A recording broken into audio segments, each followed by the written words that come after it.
Yo, what up guys? Welcome back to the channel. So this is my 2014 Maserati Ghibli SQ4, and what I'm gonna be working on today, I'm gonna be doing the transmission fluid change. So let me set up and I'll show you the parts I got, and I'll walk you through the process. All right guys, you can see I drove up the car in the ramps in the front and jacked up the rear and put another set of ramps on the back. So let me get under the car and let me explain to you what the process I'm gonna take. All right guys, so I'm under the car, and I was able to break loose the fuel plug right here, and I was able to do that without removing the drive shaft. I didn't want to remove this because it's just a whole headache here to get everything back and torque down. So, you know, just simplify it. This is my setup right here. I use a 3/8 wrench, and I believe this is number 7 or 8. I'll put the specifics on that in a bit, but as you can see, the drain bolt, the fuel plug is out. So all I gotta do is back it out and start draining the fluid. So I wanted to show you this to you guys because you see the space between, like barely my finger fits there. So you see? So what I did is I used the bit, the 3/8 like that, and then cracked it loose and then pulled it back out. And then just with the fingers, I turned it to get this out. All right guys, just wanted to show a quick tip what I did to take off the fuel plug. So I used a 3/8 bit and a 3/8 wrench, so it fits in there perfect like that. And then I use this end to basically get leverage, and then I use this method right here to break it loose.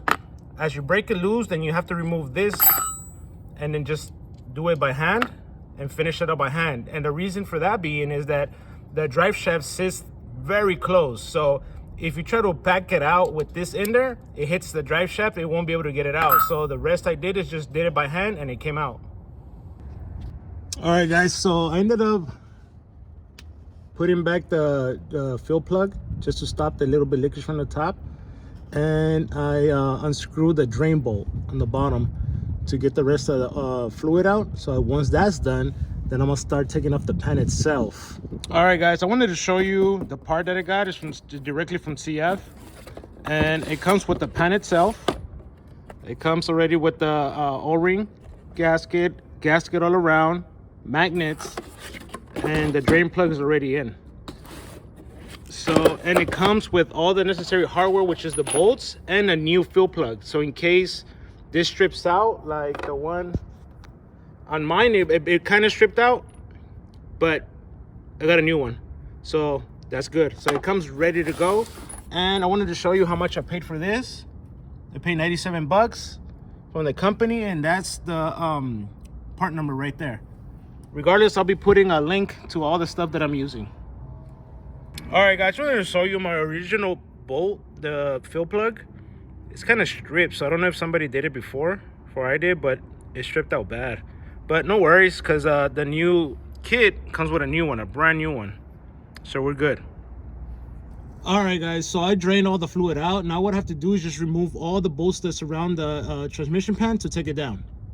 All right guys, so this is the oil, the CF Lifeguard Fluid 8. So what I'm gonna do now is open up one of the cords, lube up the O-ring here, lube up the gasket just so it won't be a dry fit, and then get it back in the car.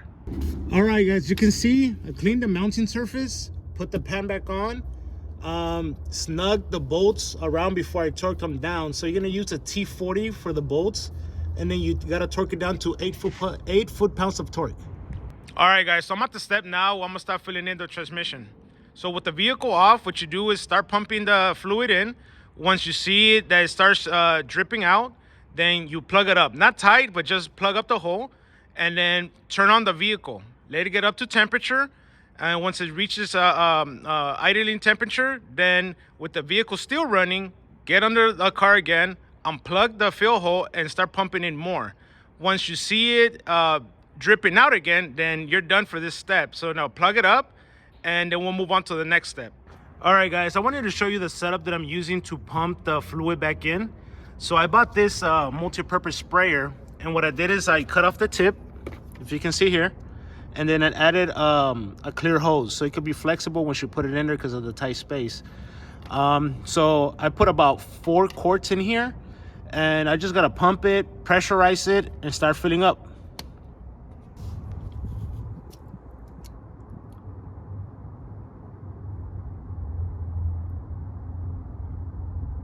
All right, guys, so this is the next morning here. The car cooled down all night, so I'm ready for the last step. So what I gotta do now is monitor the temperature, the transmission temperature between 30 and 50 Celsius. So I turn on the vehicle. Once it reaches 30 Celsius, I'll rev the car 2,000 RPM for 30 seconds, then let off the gas, then cycle the gears, holding each gear in 10 seconds. And after I'm done, I gotta make sure it doesn't go over 50 Celsius degrees, turn off the vehicle, and then I'm ready to go under the car to do the very last step. All right, the device I'm using to monitor the temperatures is this one, the Autel. So this, you connect it, then you log into the app, and then you go to the live data or the parameters, and then you can monitor the transmission degrees from there. All right, guys, so I did the last procedure off camera. So now what I gotta make sure is I gotta get under the vehicle, open up the fuel hole, and make sure I add more fluid. But if you open it up and there's fluid dripping down, then you're pretty much done. But if it's not dripping down, you gotta add more, and then you'll be done. All right, guys, so I'm pretty much done with this project. I'm gonna be linking all the parts I used down in the description area. Also, I'm gonna be linking the video that I followed from James DIY Garage. He has more specific information in regards to doing this. So don't forget to like, subscribe, comment, leave them down below, and I'll catch you in the next one. Peace.